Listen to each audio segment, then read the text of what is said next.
మన ప్రభువైన యేసుక్రీస్తు వారి అతి శ్రేష్టమైన నామంలో కాపరి స్వరం అనే ఈ టీవీ కార్యక్రమానికి మిమ్మల్ని ప్రేమపూర్వకంగా ఆహ్వానిస్తున్నాను.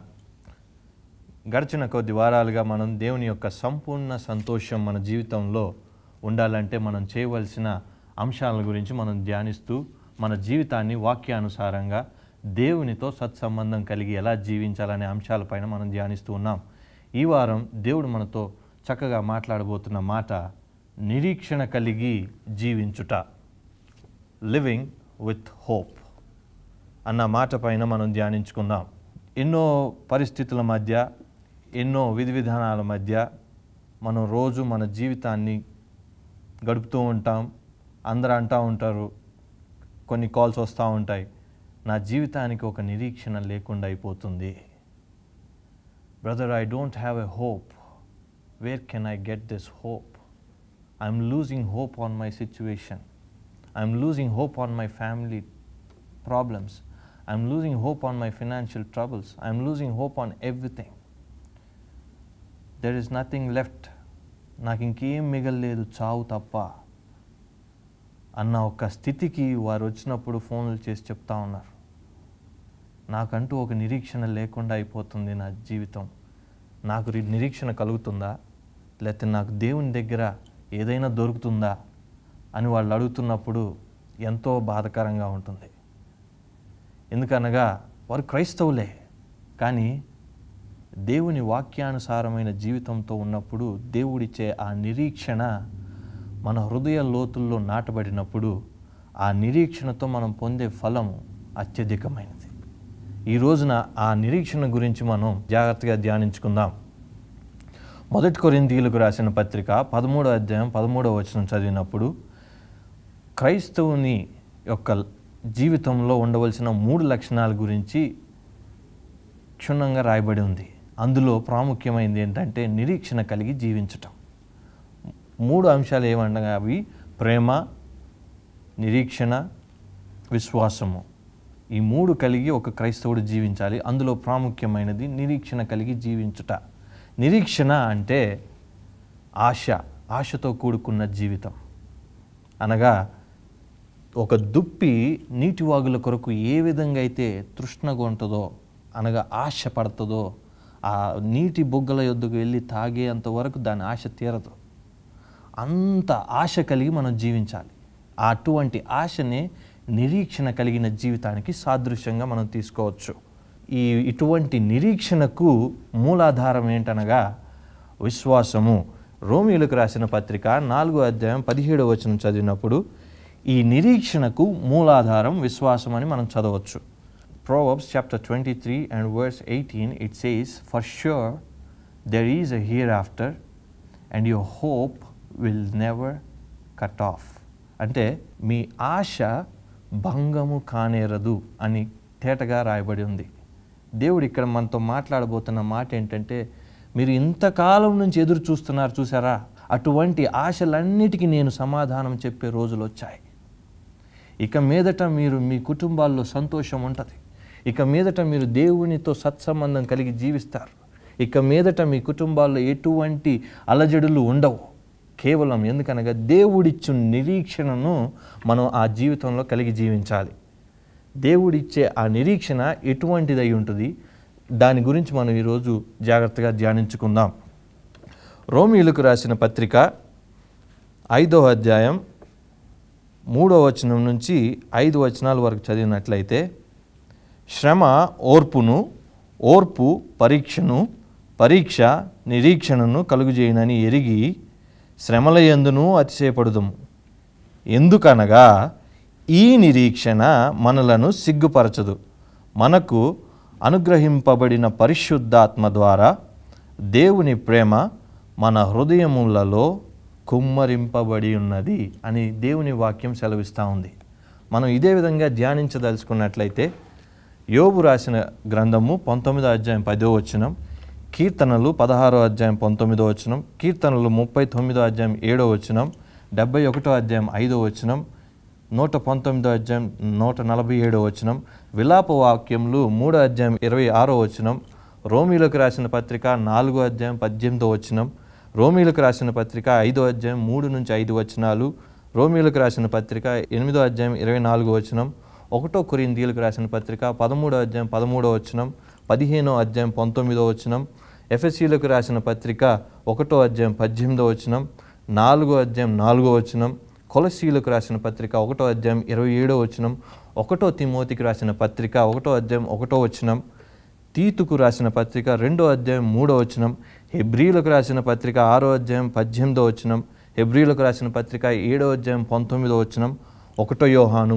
3వ అధ్యాయం 3వ వచనం చదివినట్లయితే ఈ నిరీక్షణను గురించి మనం లోతైన అర్థాలను మనం జాగ్రత్తగా తెలుసుకొనొచ్చు. ఎందుకంటే మనకి ఆ నిరీక్షణ అంటే ఒక అర్థం తెలియక మన క్రైస్తవ జీవితంలో ఎన్నో ఆటుపోట్లు ఎదురవుతున్నప్పుడు మనం వెంటనే దేవుడు నాకు ఎందుకు ఇట్లా చేస్తున్నాడు, దేవుడిని నేను రోజు ప్రార్థన చేస్తున్నాను కదా, నేను బాప్తిసం తీసుకున్నాను, నేను అన్నీ చేస్తున్నాను, అయినా నా జీవితానికి ఒక హోప్ లేకుండా అయిపోతుంది ఏంటి? My dear precious brother and sister, hope is the anchor of your life. Please know that. నిరీక్షణ, ప్రతి ఒక్క దానికి ఒక నిరీక్షణ అంటే అనగా ఒక appointed time. There is a process you need to follow. దేవుని వాక్యం సెలవిస్తూ ఉంది కదా, శ్రమ ఓర్పు పరీక్షను, పరీక్ష నిరీక్షణను. అంటే నిరీక్షణ ఎక్కడ కలుగుతుందంటే దానికి ఒక స్టేజ్ ఉంది. మొట్టమొదటి స్టేజ్ ఏంటంటే శ్రమ కలుగుతుంది. ఆ శ్రమలో నుంచి నువ్వు ఓర్పుని పొందుకుంటావు. ఆ ఓర్పు నుంచి నీకు పరీక్ష నుంచి నిరీక్షణ. మనం బైబిల్లో చదువుతున్నట్లయితే యోబు, మహాభక్తుడైన యోబు, ఎంతో ధనవంతుడైన యోబు ఉన్నదంతా ఒక్కసారిగా పోగొట్టుకుంటే భార్య చీకొట్టింది, పిల్లలందరూ చనిపోయారు, స్నేహితులందరూ వదిలిపెట్టారు. ఆయన జీవితానికి ఒక నిరీక్షణ లేకుండా అయిపోయిన స్థితి ఇతరుల కళ్ళకి. కానీ యోబు అంటున్న మాట ఏంటో తెలుసా? యెహోవా ఇచ్చెను, యెహోవాయే తీసుకొనెను, నన్ను ఆశీర్వదించడానికి ఆయనకి పెద్ద పనేం కాదు అది. ఆయన అంటాడు మళ్ళీ ఒక చక్కని మాట, నా నిరీక్షణకు ఆధారమైన దేవుడు ఆయన. హల్లెలూయా. అంటే ఇక్కడ మన జీవితాల్లో మనం అర్థం చేసుకోవాల్సింది, నీ డబ్బు కానీ, నీ ధనధాన్యాలు కానీ, నీ అంతస్తులు కానీ ఈ నిరీక్షణ ముందల ఏది సరితూగదు. దేవుడిచ్చే ఆ నిరీక్షణ యోబు జీవితంలో ఏ విధంగా అయితే ఆయన నలగొట్టబడినా, చితక్కొట్టబడినా, ఆయనకు ఉన్న అన్నీ పోయినా, ఆయనకి జబ్బు వచ్చినా, ఆయనకు కుళ్ళు రోగం వచ్చినా, ఏది వచ్చినా దేవుణ్ణి మాత్రం అదే విశ్వాసముతో, అదే నిరీక్షణతో దేవుని యందు కాచుకొని, దేవునితో ఆయన సత్సంబంధం కలిగి, దేవునితో ఆయన తన జీవితాన్ని కట్టుకున్నాడు. చివరిలో దేవుని యొక్క రెండంతల ఆశీర్వాదము యోబు జీవితం మీదకి రావటం మనం చూసాం. యోబు అత్యంత ధనవంతుడు, లోకంలో ఉన్న వారందరిలో ఆయన ధనవంతుడు. ఈరోజు నువ్వు అదే పరిస్థితిలో ఉండి ఒకవేళ మొత్తం పోగొట్టుకొని ఉండొచ్చు. నా దేవుడు, నేను ప్రకటిస్తున్న క్రీస్తు సజీవుడు. ఆయన నీతో మాట్లాడుతున్న మాట, ఆయన యందు నువ్వు నమ్మిక ఉంచితే ఆ నమ్మకం నిన్ను ఎన్నటికీ సిగ్గుపడనేదు. హల్లెలూయా. నీ జీవితాన్ని ఒక మలుపు తిప్పే ఒక నిరీక్షణ ఆయన నీకు ఇవ్వబోతున్నాడు. Just you have to believe him. ఆయన్ని యందు విశ్వాసం ఉంచి, ఆ విశ్వాసము దేని ద్వారా కలుగుతుందంటే పరిశుద్ధాత్మ ద్వారా. ఆ విశ్వాసము వలనే నువ్వు నీ జీవితానికి ఒక hope, you can build up a hope for your life, and the hope of your life is Christ. ఏ విధంగా అయితే దేవుడు యోబును ఆశీర్వదించాడో, నిన్ను ఆశీర్వదించడానికి, నీ కుటుంబాన్ని ఆశీర్వదించడానికి, నీ బిజినెస్ని ఆశీర్వదించడానికి, నువ్వు చేస్తున్న ప్రతి ఒక్క పనిలో నూరంతల ఆశీర్వాదం రావటానికి దేవుడు ఈరోజు నీకు ద్వారాలు తెరుస్తూ ఉన్నాడు. God wants to bless you when you just come to His presence and say, Lord, you are my everything. I trust upon you. ఈ ఒక్క మాట మీ జీవితాన్ని మార్చేస్తుంది. స్తుతులతో నీ స్థితి మార్చబడుతుంది. యోబు స్థితిని మార్చిన దేవుడు యోబు స్తుతులు చెల్లిస్తూనే ఉన్నాడు, ఆయన స్థితి మారిపోతూనే ఉంది. హల్లెలూయా. అటువంటి స్థితిలోనికి, అటువంటి ఆశీర్వాదంలోనికి మిమ్మల్ని నడిపించబోతున్నాడు దేవుడు. అది మన జీవితంలో మొట్టమొదటిగా మనం చేసుకోవాల్సింది ఏంటంటే, ప్రతి శ్రమలో అయినా కానీ దేవుణ్ణి విడిచిపెట్టకుండా ఆయన్ని గుర్తెరుగుతూ, ఆయన ఇచ్చిన విశ్వాసముతో, పరిశుద్ధాత్మ వలన శక్తి చేత you have to build up your hope. మీ నిరీక్షణను మీరు కాచుకొనాలి, ఆ నిరీక్షణతో జీవించాలి. రెండవదిగా మన కుటుంబ జీవితాల్లో ఎన్నో రకమైన ఇబ్బందులు ఎదురవుతూ ఉంటాయి, ఎన్నో రకమైన మాటలు పడుతూ ఉంటారు. మరి ముఖ్యంగా ఇల్లాలు, సిస్టర్స్, ఒకవేళ పొరపాటున పిల్లలు పుట్టకపోతే పలువురు ఎన్నో నానా మాటలు అంటూ ఉంటారు. వారు తట్టుకోలేని పరిస్థితి. కొంతమంది ఫోన్లు చేసి చెప్తా ఉన్నారు, 10 సంవత్సరాల నుంచి నాకు పిల్లలు లేరు, చావే నాకు శరణ్యం, నా కోసం ప్రార్థన చేయండి. ఎందుకనగా ఇరు పక్కల నుంచి వచ్చే ఒత్తిడి కానీ, వారి నుంచి వచ్చే మాటలు కానీ వారికి జీవితానికి ఒక నిరీక్షణ లేకుండా చేస్తుంది. కానీ దేవుడు అంటున్న మాట ఏంటో తెలుసా? నన్ను నువ్వు నమ్మినట్లయితే, నా యందు నువ్వు ఉంచిన ఆ విశ్వాసము నిన్ను సిగ్గుపరచదు, తప్పకుండా నేను ఆ కార్యం చేస్తాను. మనం చదివినట్లయితే రోమీయులకు రాసిన పత్రిక 4వ అధ్యాయం 18వ వచనం చదివినప్పుడు అక్కడ భక్తుడైన అబ్రహాం గారిని మనం చూడవచ్చు. నీ సంతానము ఈలాగు ఉండునని చెప్పిన దాన్ని బట్టి తాను అనేక జనములకు తండ్రి అగునట్లు నిరీక్షణకు ఆధారము లేనప్పుడు అతడు నిరీక్షణ కలిగి నమ్మెను. ఇక్కడ చాలా ట్విస్టింగ్గా ఉన్న మాట ఏంటంటే, నిరీక్షణకు ఆధారము లేనప్పుడు అతడు నిరీక్షణ కలిగి నమ్మెను. అబ్రహాము విషయం మనందరికీ తెలిసింది. అబ్రహాము శారాల జీవితంలో జరిగిన గొప్ప సంగతి ఏంటంటే, వారు ముసలితనంలో ఇస్సాకును కన్నారు. దేవుడు వాగ్దానం చేశాడు. వారి శరీరం అయితే సహకరించే స్టేట్లో లేదు. దేవుడు వాగ్దానం చేశాడు. వాగ్దానాన్ని పొందాలంటే వారి జీవితంలో వారికి ఆ శక్తి అవసరం.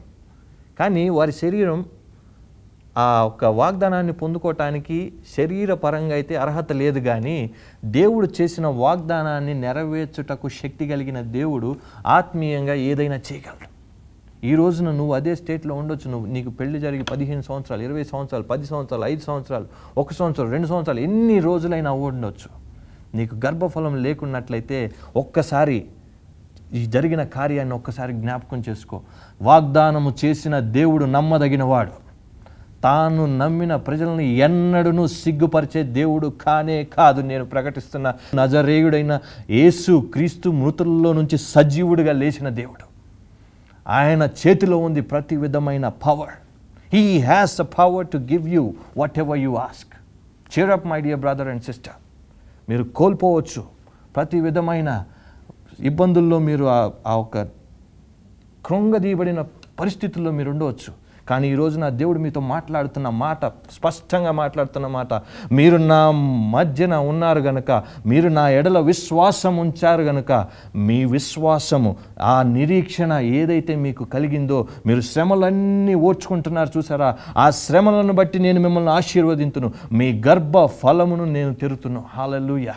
God is going to bless your womb, my dear sister. Even now you can claim it in the name of Jesus.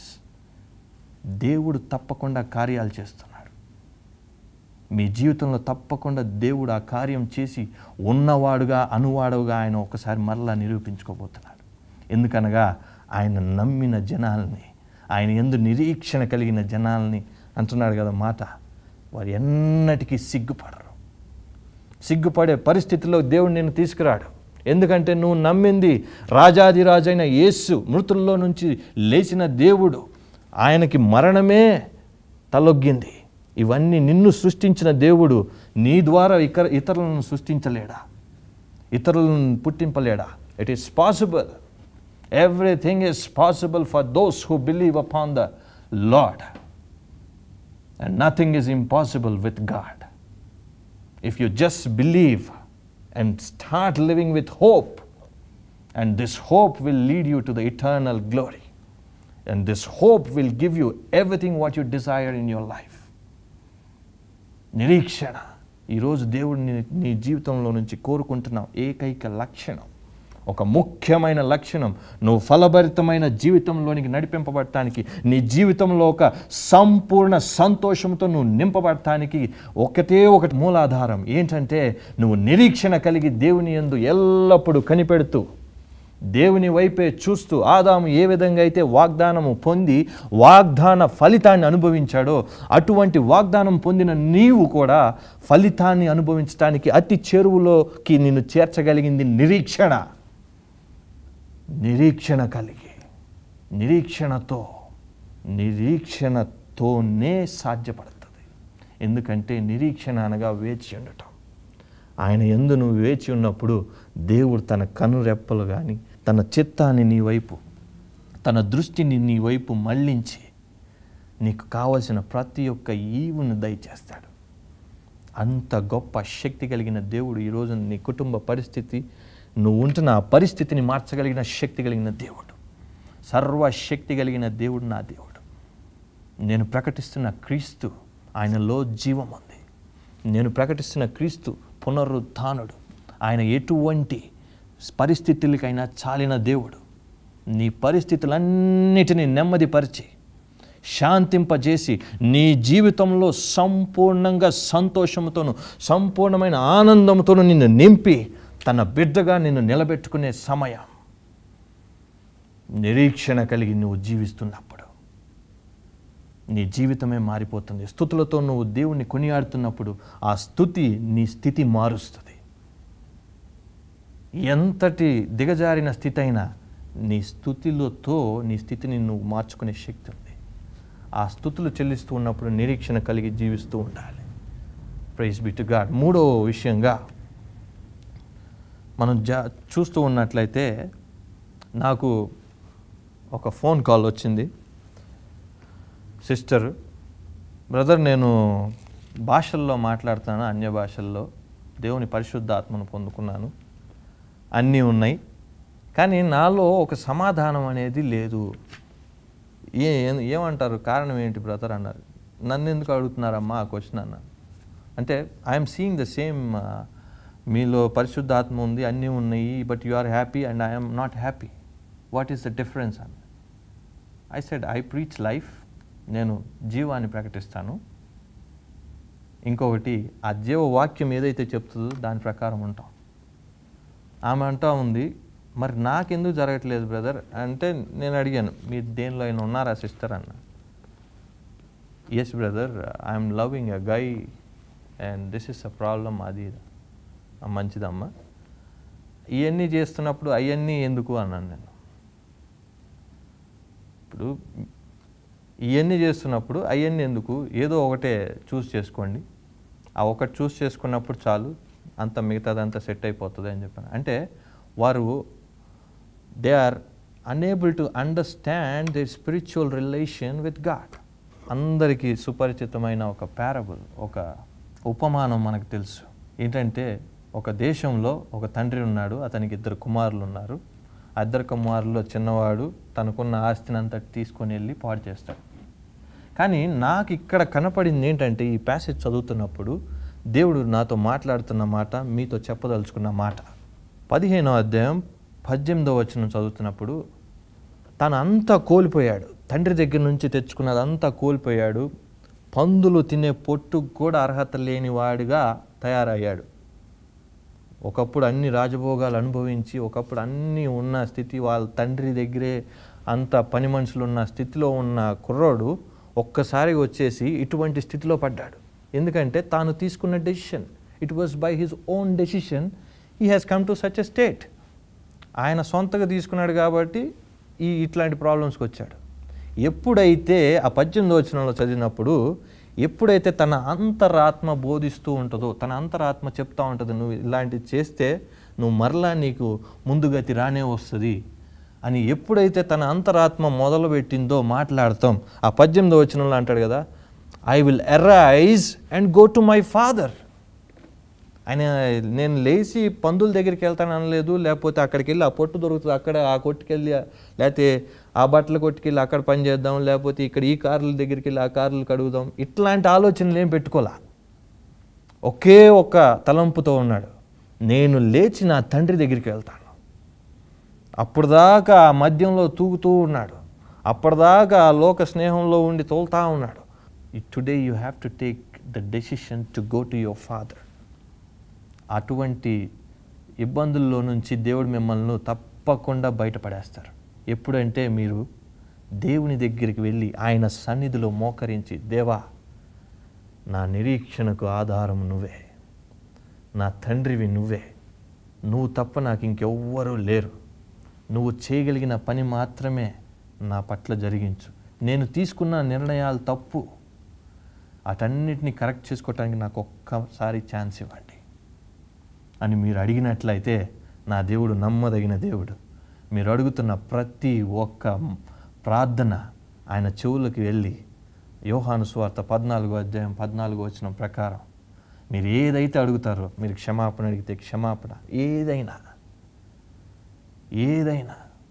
God is going to bless you with such a blessing when you just start coming to Him and knowing His word personally. You should take the word into your personal life. ఈ వాక్యాన్ని మన యొక్క ఆత్మీయానుసారమైన అర్థంలోనికి, ఆత్మ జీవితానికి అలవాటు చేసుకోవాలి.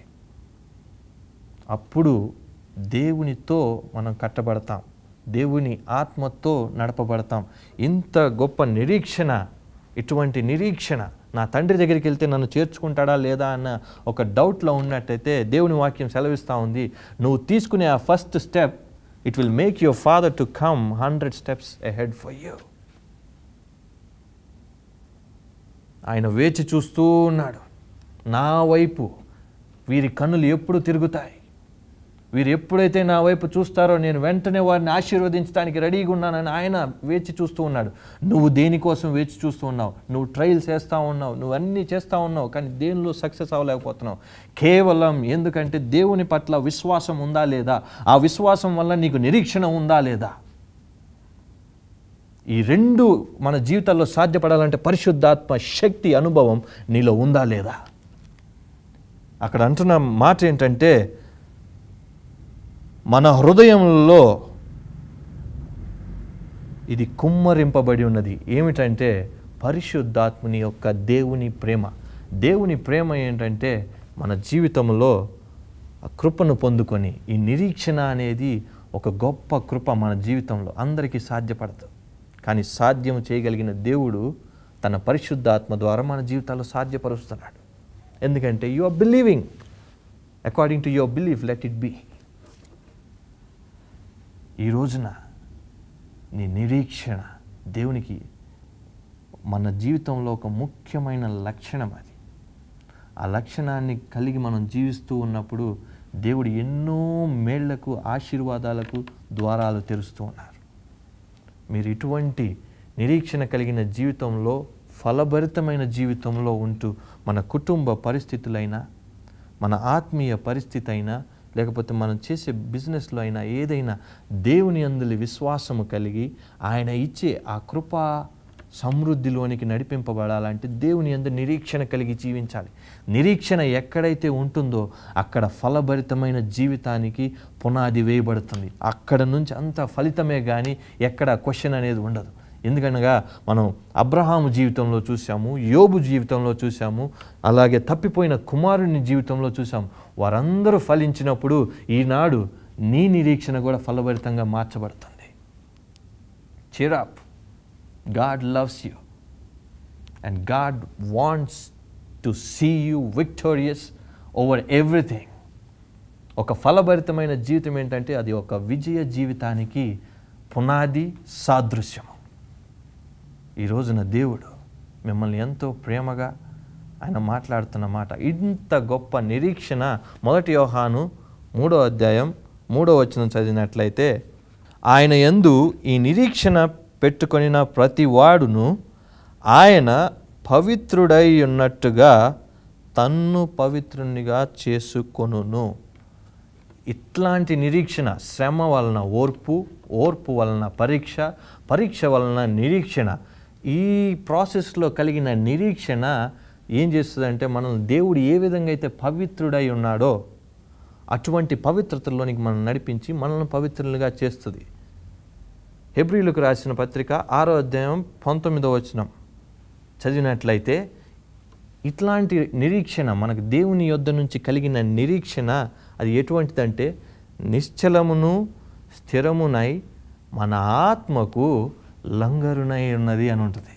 అంటే పరిశుద్ధాత్మ ద్వారా కలిగిన ఈ నిరీక్షణ మొట్టమొదటిగా మన జీవితాల్లో శ్రమ కలిగినప్పుడు అది నిశ్చలమైన మనస్సును మనకు దయచేస్తుంది. రెండవదిగా మీకు కలుగుతున్న ఓర్పు పరీక్షల్లోనూ మీకు ఒక స్థిరమైన విశ్వాసమును దయచేస్తుంది. మూడవ స్టేజ్లోకి వచ్చినప్పుడు ఆత్మ వలన కలిగిన విశ్వాసము, నిరీక్షణ, ఈ మూడు ఆత్మకు లంగరు, ఒక sweetness. It brings sweetness to the soul. It brings sweetness to the spirit of the living God. God is calling you to such a level. ఇటువంటి నిరీక్షణకు దేవుడు మిమ్మల్ని పిలుస్తూ ఉన్నారు. ఇటువంటి నిరీక్షణ కలిగి మీ జీవితాలను కట్టుకోవాలనేది మా ఆశ. దేవుడు తప్పకుండా మిమ్మల్ని దీవించును గాక. ప్రార్థన చేసుకోబోయే ముందు ఎక్కడున్నవారు అక్కడ మోకాళ్ళు వేయగలిగిన వాళ్ళు మోకాళ్ళు వేయండి. నాతో పాటు ప్రార్థనలు ఏకీభవించండి. అనారోగ్యంతో ఉన్నవారు కానీ, ఈ రోజున ముఖ్యంగా మనం ధ్యానించిన విషయాల్లో ఎవరైనా ఇబ్బంది పడుతూ ఉంటే, ఆర్థికంగా అయినా కానీ, పిల్లలు సమస్య అయినా కానీ, లేకపోతే నీ ఆత్మీయ స్థితి అయినా కానీ, వీటన్నిటిలో మీరు సతమతమవుతూ ఉంటే కనుక నాతో పాటు ప్రార్థనలు ఏకీభవించండి. తప్పకుండా దేవుడు తన శక్తి కలిగిన కార్యాలను మీ జీవితాల్లో చేస్తారు. ప్రార్థన చేసుకుందాం. ప్రేమమయుడా, జీవం కలిగిన తండ్రి, సర్వశక్తి కలిగిన దేవా, మీకు వందనాలు, స్తోత్రాలు చెల్లించుకుంటున్నాం ప్రభువా. ఎంతైనా నువ్వు నమ్మదగిన దేవుడు తండ్రి. నిన్ను నమ్మిన వారిని ప్రభువా ఎన్నడూ నువ్వు సిగ్గుపరిచే దేవుడు కాదని మరలా ఒకసారి మాతో మాట్లాడినందుకు నీకు స్తోత్రాలు చెల్లించుకుంటున్నావు. నైనా ఆ రోజు నీ యందు విశ్వసించి, నీ యందు నిరీక్షణ కలిగి జీవించిన యోబును, నైనా అబ్రహామును, నైనా అదేవిధంగా తప్పిపోయిన కుమారుని ప్రభువా వెతికి రక్షించి వారి జీవితాల్లో ఒక ఫలభరితమైన జీవితంగా వారిని మార్చిన విధానాన్ని బట్టి మీకు స్తోత్రాలు చెల్లించుకుంటున్నాం. మాకు మీరు ఇచ్చిన సాదృశ్యాలను బట్టి మీకు స్తోత్రాలు చెల్లించుకుంటున్నాం ప్రభువా. నైనా ఈ రోజున ఎంతమంది అయితే ప్రభువా ఈ ప్రార్థనలు ఏకీభవిస్తూ నైనా వారి జీవితాల్లో వారు అలమటిస్తూ ఉండగా, నైనా ఆర్థికంగా చితికిపోయిన వారి గురించి ప్రార్థన చేస్తున్నాను ప్రభువా. నజరేయుడైన యేసు క్రీస్తు నామంలో వారి కుటుంబంలోనికి నైనా సర్వ ఈవులు వచ్చునుగాక తండ్రి. Let the blessings come to them in the name of Jesus. Let your 100-fold blessing come and rest upon their families, oh Father God. Lord Jesus, I pray in the name of the mighty Father. నైనా మీకు వందనాలు చెల్లించుకుంటున్నాను తండ్రి. నాయన పిల్లల సమస్యతో ఉంటున్న కుటుంబాలను మీరు ఒక్కసారి జ్ఞాపకం చేసుకోండి తండ్రి. నాయన నజరేయుడైన యేసు క్రీస్తు నామంలో వారి గర్భములను తెరవమని వేడుకుంటున్నాను ప్రభువా. నాయన మీరు తెలిసినందుకు మీకు స్తోత్రాలు చెల్లించుకుంటున్నాం. వారి జీవితాల్లో మీ సంతోషాన్ని మీరు నింపినందుకు మీకు స్తోత్రాలు చెల్లించుకున్నాం ప్రభువా. నాయన ఆత్మీయంగా కుంగిపోయిన ప్రతి ఒక్కరి గురించి ప్రార్థన చేస్తున్నాను తండ్రి. నాయన నీ బలము కలిగిన శక్తి కలిగిన ఆత్మను వారిపై కుమ్మరించి తండ్రి, వారి హృదయాంతరంగంలో నుంచి ప్రభువా నీ ప్రేమను పుట్టించి తండ్రి, నీ యందు విశ్వాసముతో ప్రభువా నైనా నీ యందు కలిగిన నిరీక్షణను వారికి దయచేసి తండ్రి, నిన్ను ముఖాముఖిగా ఆ నిరీక్షణ, శుభప్రదమైన నిరీక్షణతో నిన్ను ఎదుర్కొనుటకు సిద్ధపడే వారిగా ప్రతి ఒక్కరిని తయారు చేయమని, నైనా వారికి ఉన్న ప్రతి ఒక్క పరిస్థితుల నుంచి జవాబునిచ్చి వారి జీవితాలను ఫలభరితంగా మార్చమని నజరేయుడైన యేసు క్రీస్తు సర్వశక్తి కలిగిన నామంలో అడిగి వేడుకొని ప్రార్థన చేస్తున్నాం మా పరమ తండ్రి. ఆమేన్, ఆమేన్. కాపరిస్వరము కాపరిస్వరము కాపరిస్వరము కాపరిస్వరము కాపరిస్వరము కాపరిస్వరము కాపరిస్వరము కాపరిస్వరము